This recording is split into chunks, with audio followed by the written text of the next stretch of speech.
guys. Yummy.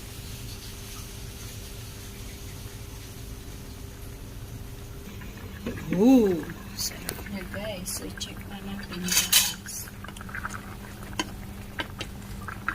Medyo galaw-galawin natin guys para yung kulay niya guys masarap tignan.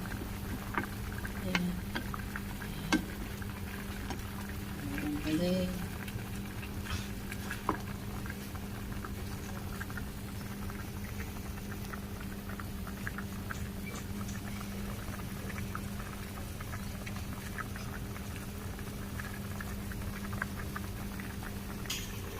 So, yan guys. Ahunin natin ang ating itlog guys. Ayan. Ganda ng kulay niya guys. Ayan. So, yan guys.